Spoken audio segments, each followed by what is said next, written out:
Good morning, America, and hello to the world. So today we're gonna play a new game that I just invented like now. So for this game, I've got 3 dice, green, pink, and blue with me. I've got a pen, I've got a notebook. Well, technically it's a planner, but it's for 2022 to 2023 academic year, and so it is pretty much useless, but it can still work as a scrap, like as a notebook, you know. And I've got my bookshelf behind me. Okay, so here's how this game goes, right? I'm going to roll all 3 of these dice, right? But in 3 separate rounds. In the first round, I'm just gonna roll the blue, and that'll give me a number from 1 to 6. Second round, blue and green, that'll give me a number from 2 to 12. And then third round, all 3, that will give me a number from 3 to 18. So what are those numbers going to do for me? Well, I made a diagram, yeah, which is going to appear like right now. Okay, so as per this diagram, I have labeled each of my shelves with a different number. Except for those last 3 at the end, but those are because those are my notebooks. All of these are like, you know, newspapers and Reader's Digest and like, you know, books, like books. So each number corresponds to a different shelf. So what happens is I'm going to pick from whatever numbers I get. Whatever 3 shelves are chosen, I'm going to at random pick a book. And we'll I think, you know, I might like also just roll the dice for that. We'll see how I figure out how to pick a book. And then after I pick those 3 books, I will flip open to a random page. I will read you what is on the page, and then based on what is on the page, I'm going to write you a poem on the spot. Yeah? Ready for this? 3, 2, 1.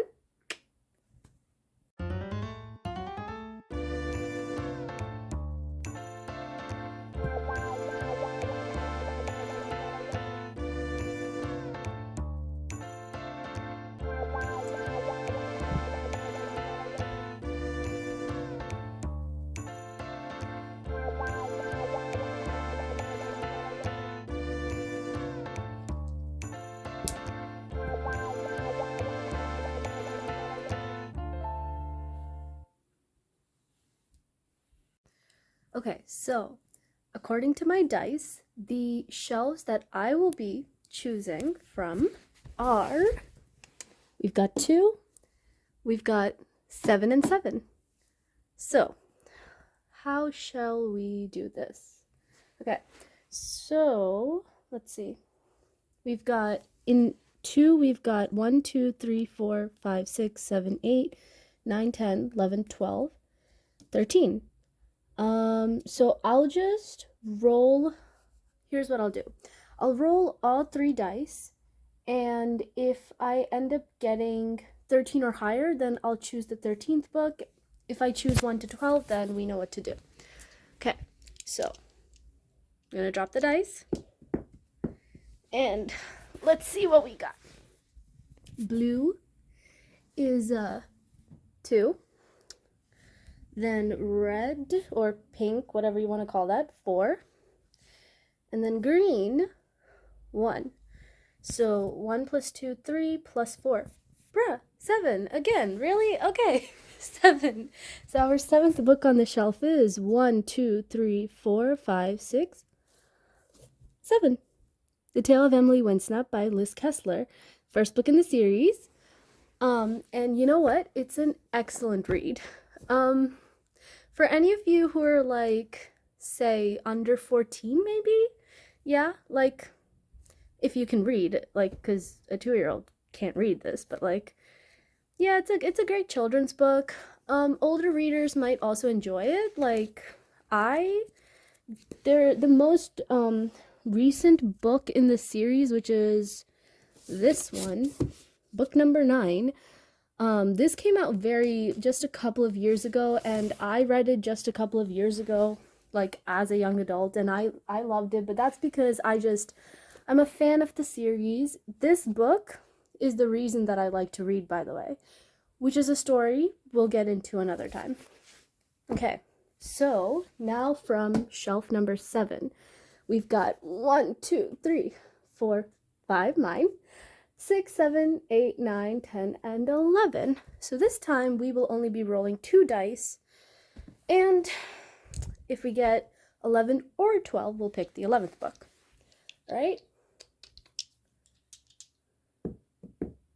Okay. Blue is 3, and a red is 7. No.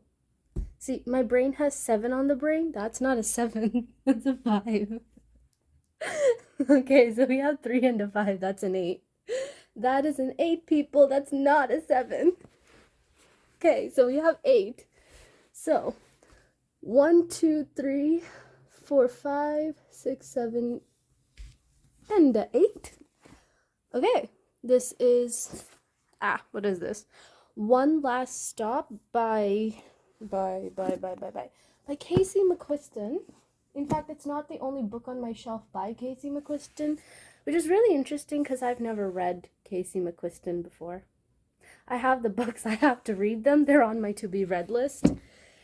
Okay, and let's roll these 2 dice one more time because remember, we picked 7 twice. All right. And this time we have pink is 1, blue is 4. We have a total of 5. Okay, awesome. 5, which is mine. Hey. Okay, so now we have to pick a page number from all 3 of these. Okay, now how are we gonna do that? Because I only have, okay, so let me check this out. If I remember correctly, yes, we do have chapters in all 3 of these books. Okay, so for the Tale of Emily Winsnap, let's check this out, yeah? We've got chapter 1, it ends at...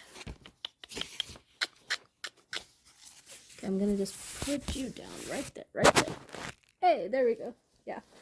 Perks of having a mattress on the floor. I got rid of my bed frame. I gave it to my brother, and then his is being used for... Oh, yeah, we turned his bed frame into a futon frame, and then put that in the basement next to the pool table. And he's using my bed frame now just because he likes my bed frame better, and I didn't want a bed frame. Because, I don't know, it's just so much more convenient having a mattress on the floor. Okay, so we have up to chapter 16 in here. All 3 dice. And we get 1 plus 5 plus 2, 8. 8. Okay, so chapter 8. Let's find you chapter 8.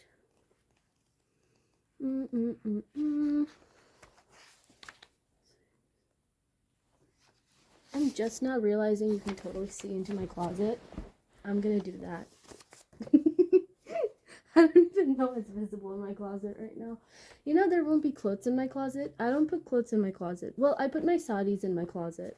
But all my other clothes are not in the closet because it's too much work to keep putting them into a closet and then pulling them down. And on hangers, I hate hangers. Hangers are the worst. They're so annoying. So you know what I do? I just leave all my clothes in a suitcase. I mean, it just makes so much sense, and it's so much more convenient when I'm going, like, between home and my dorm and everything. It's just so much more convenient. And that's not the point right now. Don't you love these tangents, people? Come on, you know these tangents are why you watch my videos. Okay, so chapter 8. Yeah? Okay, and chapter 8 has 1, 2, 3, 4, 5, 6, 7, 8 pages. And so we will roll 2 of these. We got 1 and 5, so 6. page 6. So 1, 2, 3, 4, 5, 6. Okay, so how do you guys want to do this? Should I read this page and then we'll go searching for the other two, or you know what? I think we'll first search for the other two and then I'll read these. Yeah? Okay, so I'm gonna put this one aside. Awesome. And then this. Let's take a look at this, shall we? For this, we've got 17 chapters. All right. Okay. Blue is 1, green is 5, and then pink is 2. So 1 plus 2 is 3 plus 5 is 8.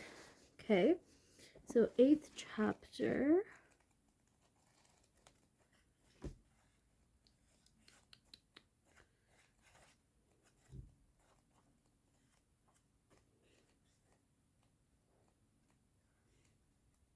Okay, awesome. We found the 8th chapter. Now let me count the pages.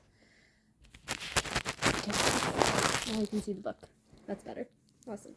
Okay, we've got 1, 2, 3, 4, 5, 6, 7, 8, 9, 10, 11, 12, 13, 14, 15, 16, 17, and 18. Hey, that's awesome. Okay, so let's draw these again. We've got green 1, pink 1, and blue 1. Okay, so 3. Awesome. So let's go to the 3rd page. 1, 2, and 3. Okay, this is ready. My book is 41 chapters long. I need more dice. I'm gonna go get more dice. I'll be right back. And I'm back with more dice. All right. Okay, so let's see. 41 chapters, that's close to 42 divided by 6, that's 7. I need 7 dice. So 1, 2, 3, 4, 5, 6, and 7. Oh, by the way, if you're wondering what that math was that I just did, so basically the highest and lowest number when you're rolling dice corresponds to the number of dice you have. Since the lowest number on a die is 1, if I have 7 dice, then my lowest number is 1 times 7, which is 7. But since my highest number on the dice is a 6, then I do 6 times 7, which is 42. Okay, so we're going to roll. This will give us chapter 7 to an imaginary 42. 41. Okay. Okay, so this landed all over the place. Closest one to the phone, we got a 5. Green is 2, 5, another 5, one more 5, 1, and another 5. Okay, so that's 5 times, take a look at that. Yeah, we've got 5 times 1, 2, 3, 4, 5, so that's 25. And then, okay. Awesome. Wait, was this a 1 or a 2? Did I push that over? Okay, I need to double check that. I'll be right back.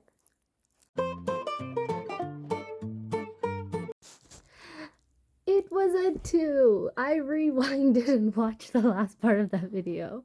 Okay, so 25 plus 3 is 28. Okay, and that will get us to, let's see, ooh, chapter 28 is a good one.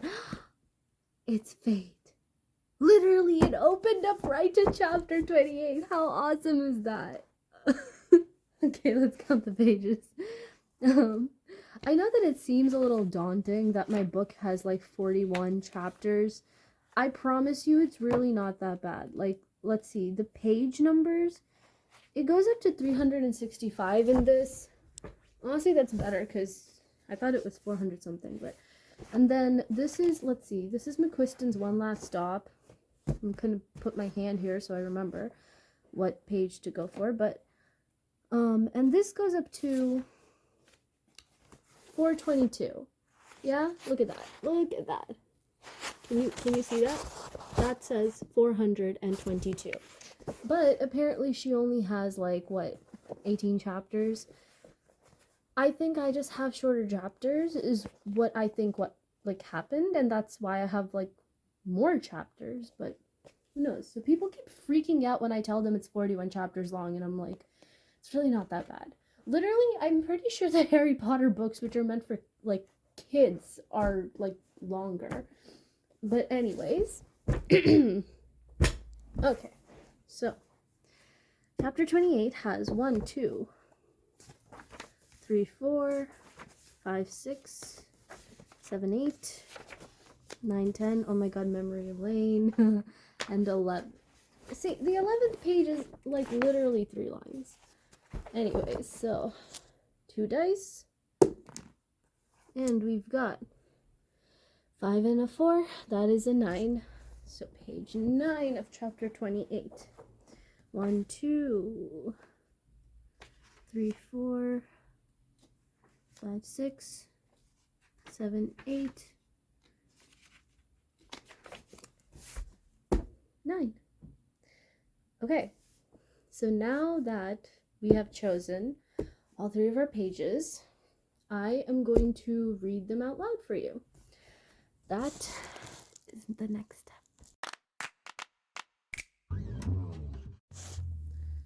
There was a symbol on the door. I completely forgot about it after everything that happened. What symbol? A trident? What's a trident? Neptune's symbol. He carries it everywhere with him. It's what he uses to create thunderstorms or islands. Islands? He can create whole islands? Well, that's only when he's in a good mood, so it doesn't happen much. More often, he makes the biggest storms out at sea.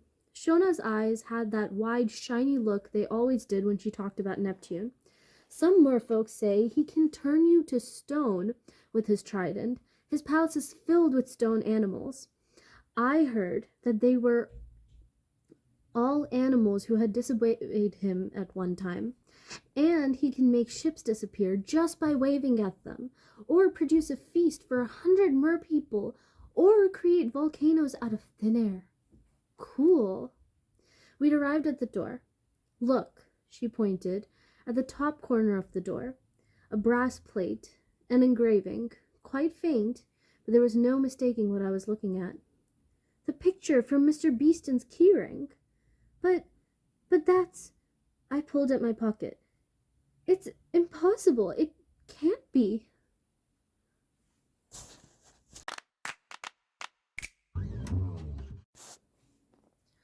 Point, she says. Wes made scones. It's nothing special, Wes grumbles as he shoulders past her to the kitchen. Tell him what kind. There's a heavy pause in which she can practically hear Wes's teeth grinding.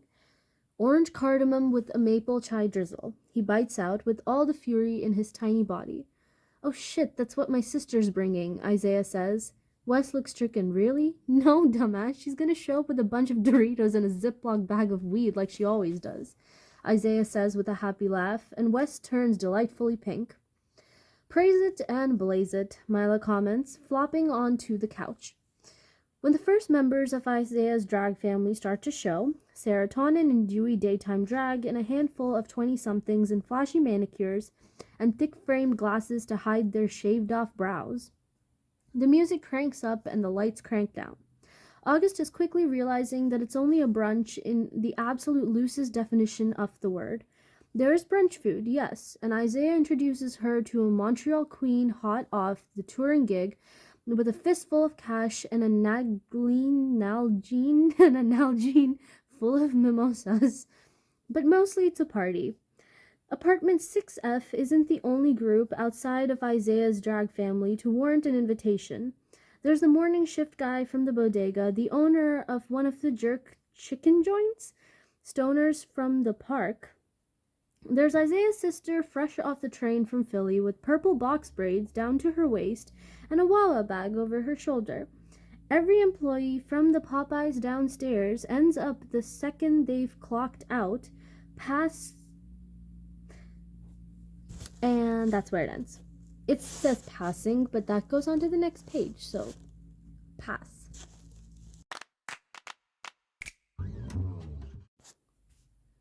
I wanted ASAP, and I can just as well call and ask the mayor for his support on the matter.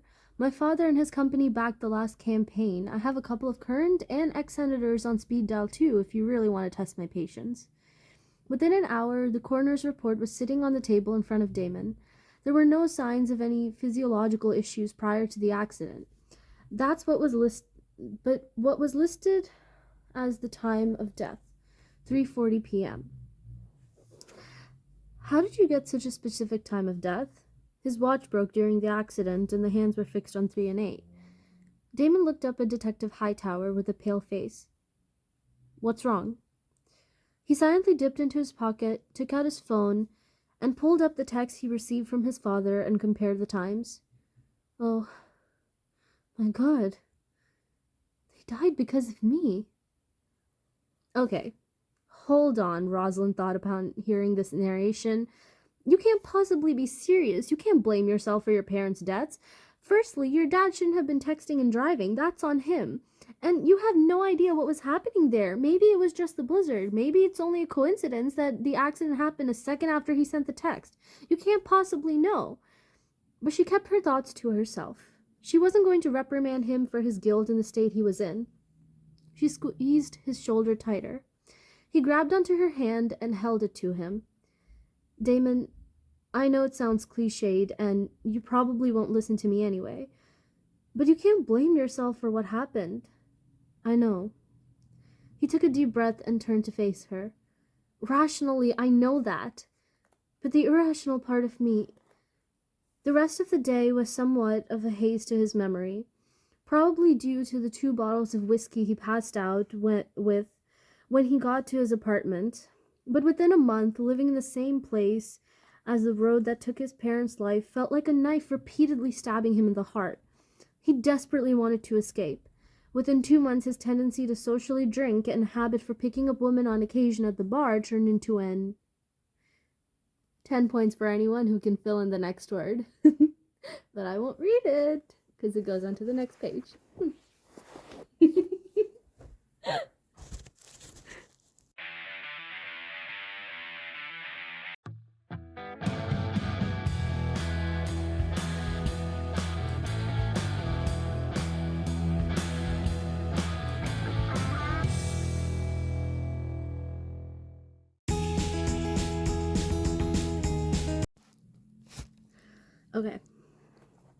Okay. So, it's definitely not like a final draft of anything, but it's the start to something. Ready to hear it? Let's go. Forgot. It's nothing special. Couple of currents create thunderstorms. Drag a handful, broke, stone, brass, ships. An invitation, haze to his memory. Rationally, the irrational part of me. What did I just read? I have no idea what I just read. But it's definitely interesting, and it's definitely the start to something. 10 points to anyone who can tell me what that meant. But anyways, that was awesome. That was so awesome, and I'm definitely going to do it again. Well, thank you all for watching. Like, comment, share, subscribe. You know the drill. Bye.